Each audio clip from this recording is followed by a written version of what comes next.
आनंद और मरने पर ही पाइए पूर्ण परमानंद। आखिर क्या आनंद है? मृत्यु में क्या हो सकता है ज्यादा से ज्यादा? सोच के भी देखो कि मृत्यु में आनंद है। अरे दुनिया रोती है, गिड़गिड़ाती है, चीखती है, चिल्लाती है, ये मृत्यु में कौन सा आनंद है भाई? तुम सोच भी नहीं सकते कितना आनंद है। अगर तुम एक बार मर जाओ जीते जी, तो तुम कहोगे हे मेरे मालिक मुझे यहीं रहने दो। तुम वापस इस मिट्टी की काया में नहीं आओगे। ये मिट्टी की काया तो दुख का घर है। जितने भी कर्म तुम्हारे भुगताए जा रहे हैं तुम्हें, इसी मिट्टी की काया से भुगताए जा रहे हैं। किसी की आंख फूट गई, किसी का हाथ कट गया, किसी का पैर कट गया, किसी के दांत टूट गए, किसी की आंखें खराब हो गई। सारे रोग इस मिट्टी में ही लगा रखे हैं कर्म भुगताने के लिए। लेकिन फिर भी ये मिट्टी जान से प्यारी है। नहीं है तो बता दो। अभी डॉक्टर, अभी कोई बीमारी हो, अभी डॉक्टर को बुलाओगे, भागे भागे। इमरजेंसी हो गई, दौड़े दौड़े जाओगे हॉस्पिटल में। क्या बचाने के लिए? इस मिट्टी को बचाने के लिए, इस काया को बचाने के लिए।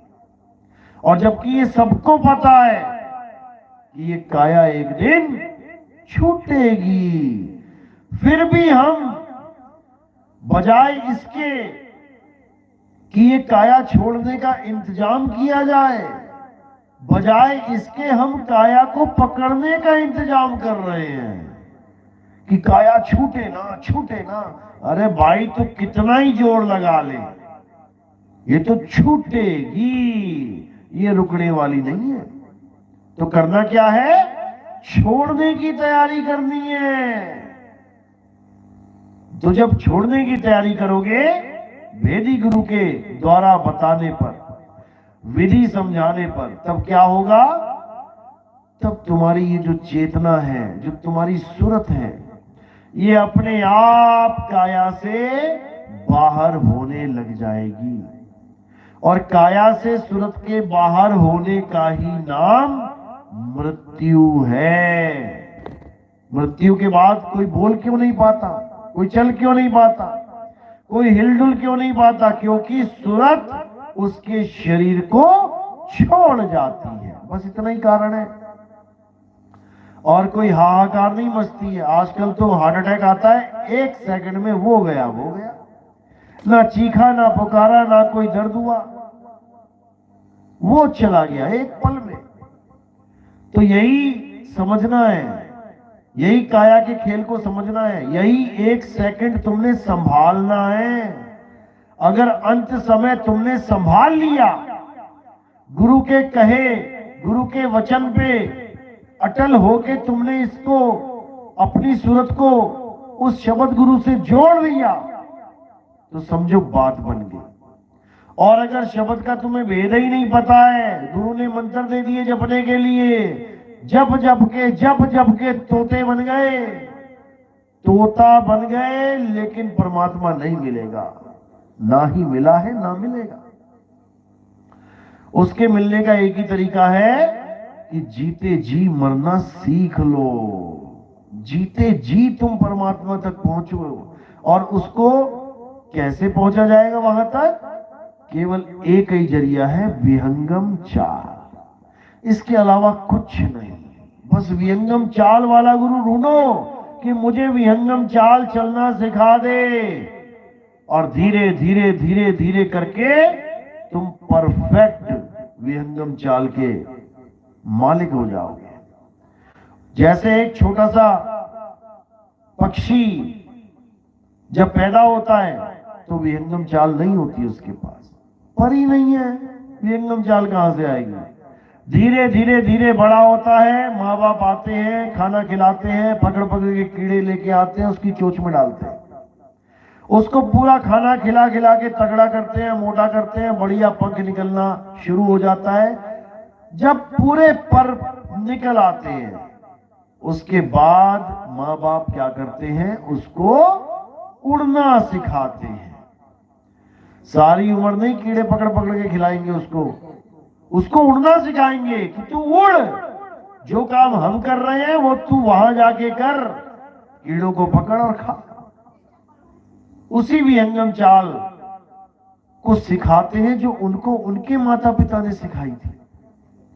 यही विहंगम चाल जब परफेक्ट हो जाती है और जीव के उस तोते को, उस पक्षी को ही समझ में आ जाती है, उसके बाद उसका कोई शिकार नहीं कर पाता। जब तक विहंगम चाल उसके पास नहीं है, उड़ना नहीं आता, कोई भी जाके पकड़ ले छोटे से बच्चे को। लेकिन एक बार पंख आ गए, अब पकड़ के दिखाए, नहीं पकड़ सकते। इसी प्रकार अंत समय से पहले तुमने विहंगम चाल के द्वारा अपने असल को जानना है, खुद तक पहुंचना है। कई लोग कहते हैं नितिन दास पता नहीं कहां उड़ा के लेके जाएगा, विहंगम चाल करता रहता है, पता नहीं कहां आसमान में उड़ा के लेके जाएगा। अरे भाई, खुद तक आना है उड़ते हुए, अपने तक पहुंचना है उड़ते हुए। अभी देखो ध्यान कहां पर है, वहां से सीधे विहंगम चाल अपने में लगानी है, खुद में। साहिब कह रहे हैं अरे तू सिमरन किसका करे, तू ही है आपे आप, वो घर और है भाई। तू किसको याद कर रहा है, तू किसका नाम जप रहा है, तू किसको परमात्मा मान के बैठ गया है, छोड़ दे और अपने स्वरूप को जान। तेरा स्वरूप ही परमात्मा है, तेरा निज नाम ही परमात्मा है।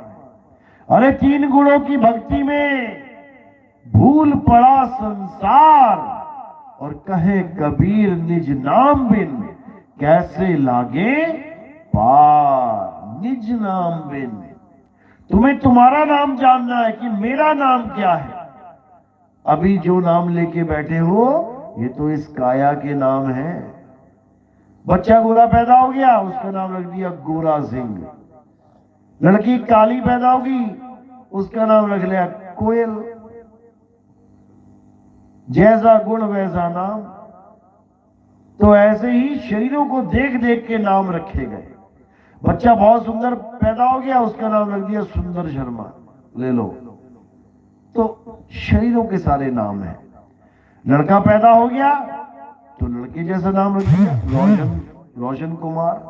लड़की पैदा हो गई तो लड़कियों वाले नाम रख दिए, रोशनी देवी। सारे शरीरों के नाम हैं, एक भी नाम आत्मा का नहीं है। और आत्मा का ही नाम सतनाम है, क्योंकि वो बोलने लिखने पढ़ने में नहीं आता, उसकी यही पहचान है। जो आत्मदेव है वो बोलने लिखने पढ़ने में नहीं आता, और उसके जितने भी नाम हैं वो सब बोलने लिखने पढ़ने में आते हैं, बस फर्क इतना है। तो अब क्या करना है, बोलने लिखने पढ़ने वाले नामों को त्याग दो और अपने आत्म स्वरूप में स्थित हो जाओ। इसके अलावा कुछ नहीं करना, कुछ भी नहीं। इसके अलावा अगर तुम कुछ करते हो तो वो अज्ञान है। जैसे तुमने पूरा निशाना लगा लिया चिड़िया की आंख पे, अब उस आंख को छोड़कर तुम बंदूक जरा भी इधर इधर इधर इधर कहीं भी करोगे तो तुम्हारा नुकसान है। इसी प्रकार अपने स्वरूप को छोड़ के तुम कुछ भी करोगे तो नुकसान है। किसी की पूजा नहीं करनी, किसी का पाठ नहीं करना, किसी का नाम नहीं जपना, बिल्कुल नहीं। क्या करना है, अपने आप को जानना है, अपने आत्म स्वरूप को जानना है, उसी को पहचानना है। उसके बिना सब अधूरा है। तो साहिब क्या कह रहे हैं, कहते शब्द हमारा तू शब्द का, सुन मत जा सरक, और जो चाहे निज रूप को तो शब्द ही ले परख। अब शब्द की परख कर ले, ऐसा शब्द प्राप्त कर ले जो लिखने बोलने पढ़ने में नहीं आता, जो लिया नहीं जाता, उसका केवल भेद समझाया जाता है, वो पहले से ही तुम्हारे पास है। आत्मा तुम्हारे पास पहले से ही है, कोई ले और दे नहीं सकता। उसी आत्मा को अनमोलक ज्ञान बोला जाता है, अनमोलक वस्तु बोला जाता है। वस्तु अमोलक दी मेरे सतगुरु, कृपा कर अपनायो, पायो मैं नाम रतन धन पायो। मैंने नाम जो रतन है उसका नाम नहीं, रतन ही पा लिया है मैंने, नाम नहीं पाया। नाम तो दुनिया भर के कोई भी लेते रहो।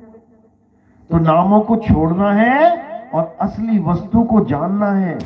आत्मा ही वो असली वस्तु है, उसके अलावा सब झूठ है।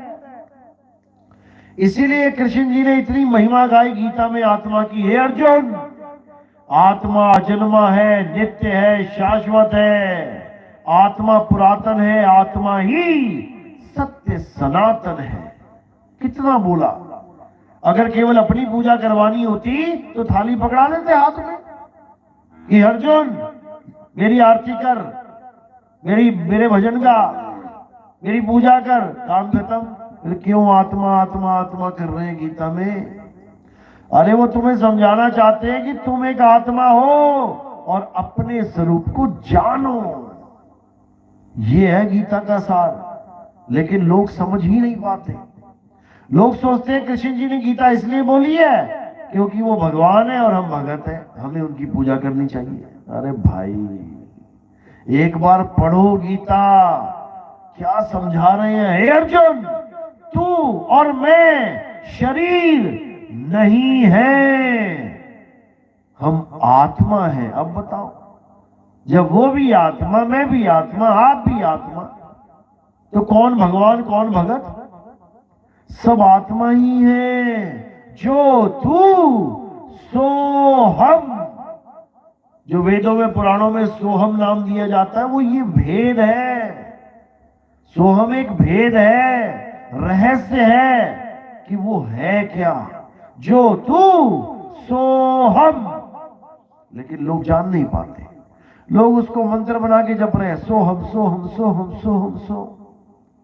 और साहिब कह रहे हैं जो जन होंगे जौहरी, रतन लेंगे बिलगा, और सोहंग सोहंग जपी मुआ, मिथ्या जन्म गवा। जीवन बर्बाद चला गया सोहंग सोहंग जपते जपते। इसको छोड़ो और सोहम आत्मा को जानो। तो आत्मा का ज्ञान सर्वश्रेष्ठ ज्ञान है। सारे धर्मों को, सारी जात पात को एक करना है तो आत्म ज्ञान में आना ही पड़ेगा। कोई भी धर्म हो, कोई भी जात हो, इससे कोई मतलब ही नहीं है। कोई हिंदू हो के आत्म ज्ञान प्राप्त कर ले, बहुत अच्छी बात है। कोई मुसलमान हो के आत्म ज्ञान प्राप्त कर ले, और अच्छी बात है। कोई सिख, कोई ईसाई हो के आत्म ज्ञान प्राप्त कर ले, बहुत अच्छी बात है। और जब सब आत्मा में ही रमण करने लग जाएंगे तो झगड़ा नाम की चीज खत्म हो जाएगी। आज हमारा देश पीछे है तो केवल इसीलिए पीछे है, इसीलिए पीछे है कि धर्म के नाम पे 1 मिनट होता है और 50 बसें जल गई, 50 कारें जल गई, 50 ये जल गया, वो जल गया, देश और पीछे हो गया। धर्म ऐसा चाहिए जो देश को आगे बढ़ाए, जो सारे झगड़ों को खत्म करे।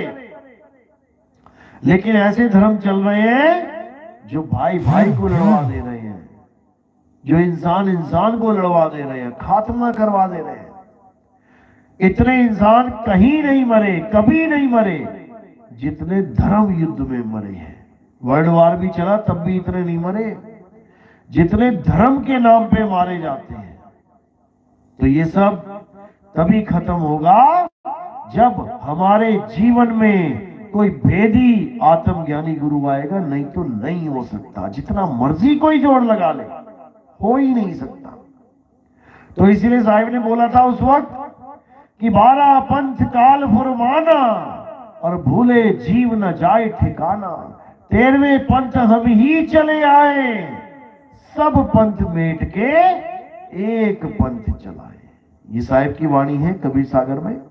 वो समझा रहे हैं कि काल ने बहुत बड़ा जाल बिछाया, 12 बांट कर दिए, 12 प्रकार की भक्तियां बना दी दुनिया में। अब वो 12 प्रकार की भक्तियां आज 12 लाख प्रकार की बनी हुई है। क्या करोगे? आए एक ही घाट से, उतरे एक ही बात, और बीच में दुविधा पड़ गई, हो गए 12 बाट। क्या करोगे? कुछ नहीं कर सकते।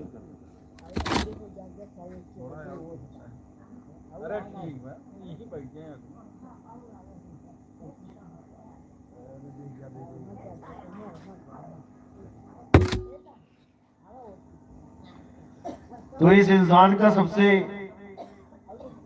अच्छा मित्र भी 52 अक्षर है, और उसके जीवन का सबसे बड़ा दुश्मन भी 52 अक्षर है। जब दुनियावी काम करने होते हैं तो 52 अक्षर बहुत बहुत बहुत अच्छा। अभी किसी दूसरे देश में जाओ, अगर भाषा ना आती है वहां की, अब देखो कितना मुश्किल हो जाएगा। हम लोग जाते हैं विदेशों में, अगर अंग्रेजी ना आती हो तो आप एक लाइन नहीं समझ सकते उनकी, वो क्या बोल गए। ये तो शुक्र करो अंग्रेजी आती है, तो पूरी दुनिया में कहीं भी चले जाओ। अगर तुम्हें अंग्रेजी नहीं आती तो तुम चीन में जाके चाइनीज भाषा आगे एक बार बोल दी उसने, तुम कहोगे बाप रे बाप ये क्या बोल रहा है। ताइवान में चले जाओ, मंगोल में चले जाओ, फ्रांस, जर्मनी, जापान में चले जाओ, तुम किसी भाषा को समझ भी नहीं पाओगे, क्योंकि सारा 52 अक्षर है, अलग अलग है। हिंदी के 52 अक्षर अलग है, अंग्रेजी के 26 अक्षर अलग है, अरबी के अलग है, हर देश के अलग है। और अगर तुम्हें सब देशों की भाषा आती है तो तुम्हारा जीवन बहुत बढ़िया हो जाएगा। कहीं भी जाओ, किसी भी देश में जाओ, लोगों से बात करो। तो वो 52 अक्षर बहुत अच्छे मित्र हैं अगर तुम्हें आते हैं। आजकल गूगल ट्रांसलेट आता है, कोई चीनी में बात करता है तो उसको रिकॉर्ड करके साथ के साथ हिंदी में पता लग जाता है क्या बोल रहा है, साथ के साथ। कोई किसी और भाषा में करता है, साथ के साथ इंग्लिश में ट्रांसफर हो जाता है, सब कुछ ट्रांसलेट हो रहा है। तो 52 अक्षर अच्छे मित्र भी हैं, क्योंकि तुम्हारा जीवन आसान करने में बहुत बड़ा रोल निभाते हैं।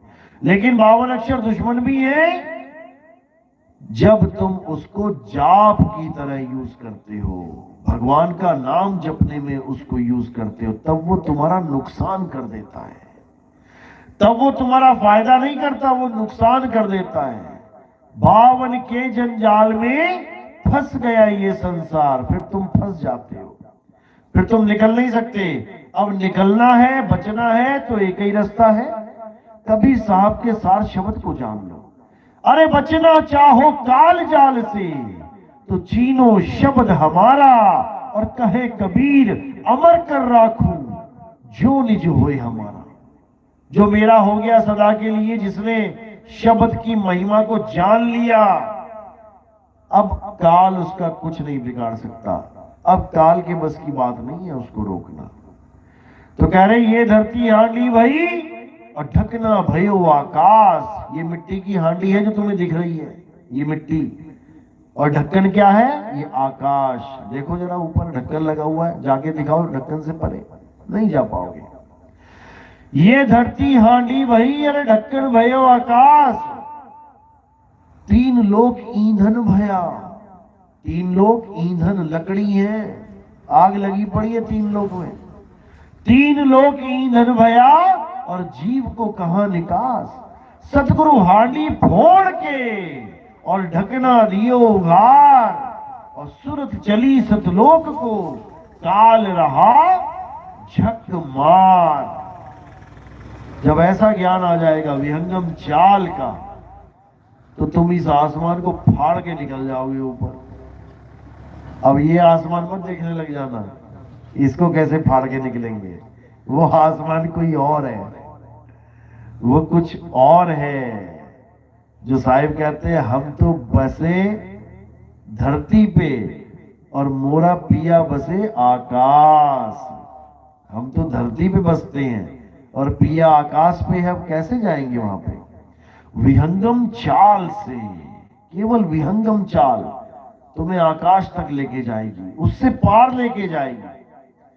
तो यही साहिब समझा रहे हैं, लेकिन किसी के समझ में नहीं आ रहा है। सब अपनी अपनी उधेड़ बुन में लगे हैं। कोई कहते हैं राम प्यारा, कोई कहे खुदाए, और दोनों का कोई भेद ना पावे, मुक्ति कहां से पाए?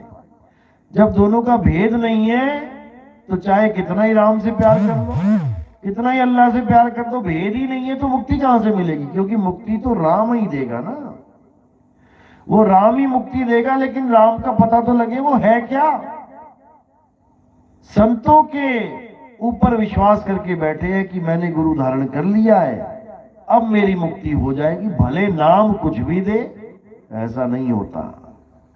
मुक्ति संत नहीं करवाता, संत तो भेद बताता है, नाम जपवाता है। सेवा को दो ही भले, एक संत एक राम, और राम है दाता मुक्ति का, संत जपावे नाम। राम है दाता मुक्ति का, संत नहीं देते मुक्ति। संत तुम्हें जगाते हैं, जगो बेटा। बार बार सो जा रहे हो और हालत खराब हो जा रही है, अब ऐसा जगो कि दोबारा नींद ही ना आए, ऐसा जगाते हैं संत। यानी 184 से जगा देते हैं, बार बार गर्भ में जाने से जगा देते हैं कि निकल बेटा यहां से, ये तेरा घर है ही नहीं, रहना नहीं देश बेगाना है, ये धरती कागज की पुड़िया और बूंद पड़े घुल जाना है, रहना नहीं देश बेगाना है, ये संसार झाड़ी और झाखड़, अरे उलझ पुलझ मर जाना है, रहना नहीं देश बेगाना है। और ये दुनिया वाले क्या कहते हैं? ये देश हमारे परमात्मा का है, ये हमारे भगवान जी ने बनाई है दुनिया। बताओ, ऐसी दुनिया मिली थी बनाने को जहां एक पल का भरोसा नहीं, कब भूकंप आ जाए, कब सुनामी आ जाए, कब तूफान आ जाए, कब ऊपर से आकाश से बिजली कड़के और नीचे तुम्हारे सिर पे पड़े आके।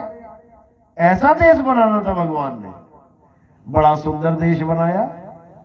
बिल्कुल नहीं, ये हमारे परमात्मा का देश नहीं है, बिल्कुल नहीं है।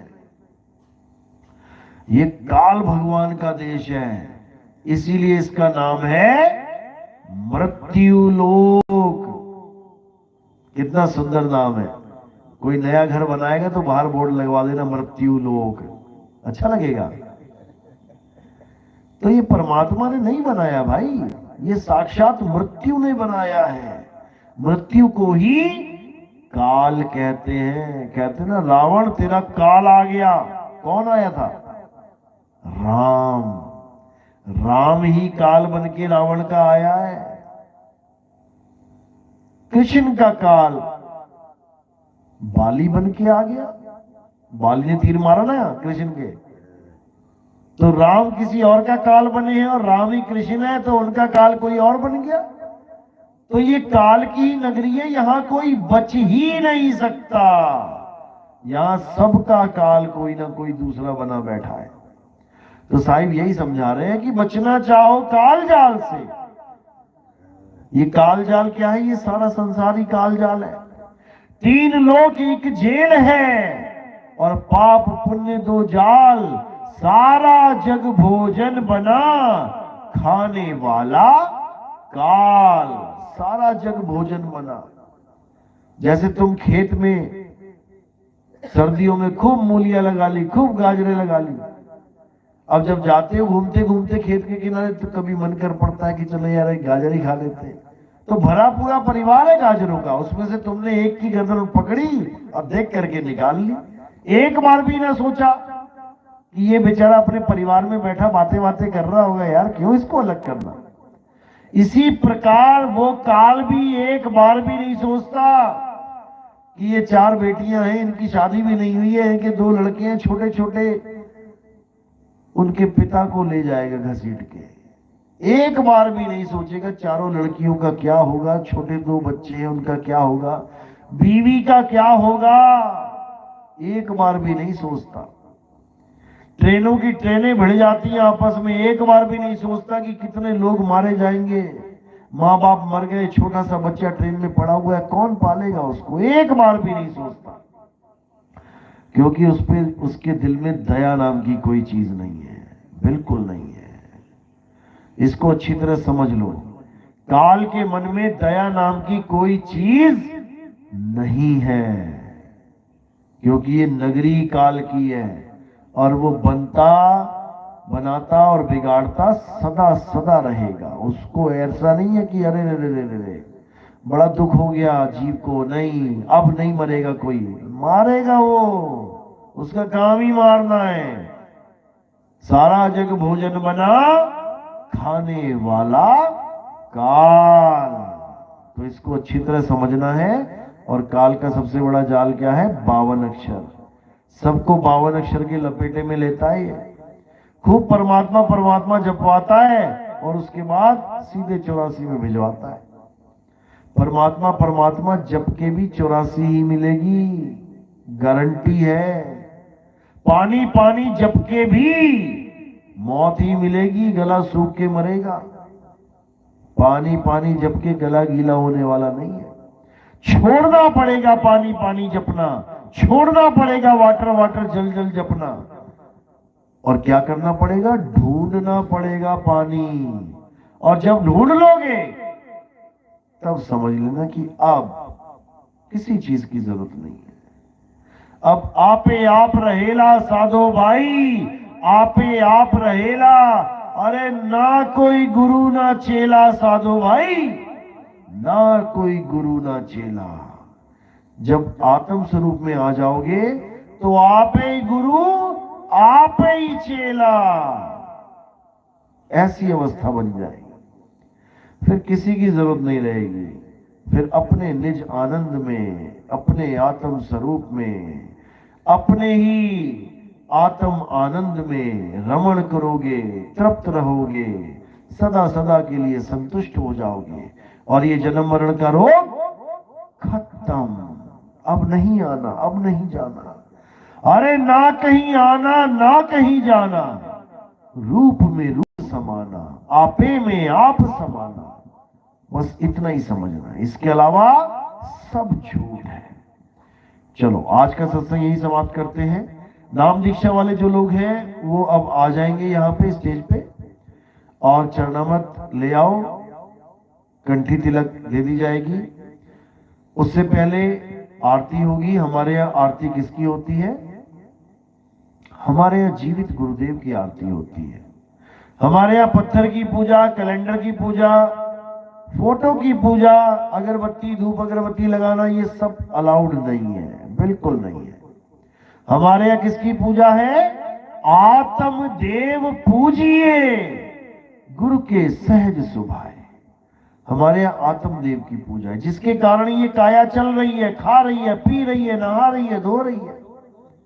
उस आत्मदेव की पूजा है, उसके अलावा सब झूठ है। तो आज का सत्संग यही समाप्त करते हैं। और अब आरती होगी। आरती कैसे होनी है? थोड़े से फूल ले आना थाली में, एक दिया जला के ले आना। तो जो फूल होंगे आपने थोड़े से फूल उठा के मेरे सिर के ऊपर रख देने हैं और आरती को घुमाना है। 2-3 बार घुमा लिया। कोई प्रचार सेवा में योगदान करना चाहेगा तो वो केवल चरणों में रखना है, कोई बंधन नहीं है। बस आपने इतना करना है और बंदगी करनी है, साहिब बंदगी सतनाम। चलो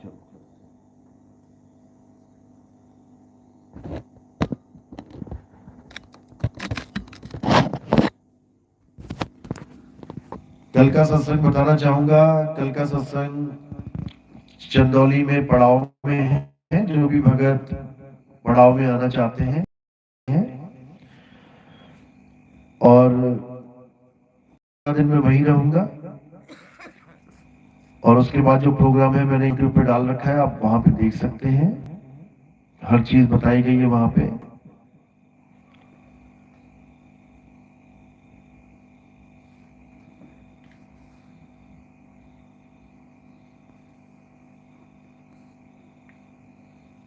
चलो आज का सत्संग यही समाप्त करते हैं। बोलिए सतगुरु बंदी छोड़ सतगुरु सत्य कबीर साहिब की सदा ही जय हो। सतनाम साहिब।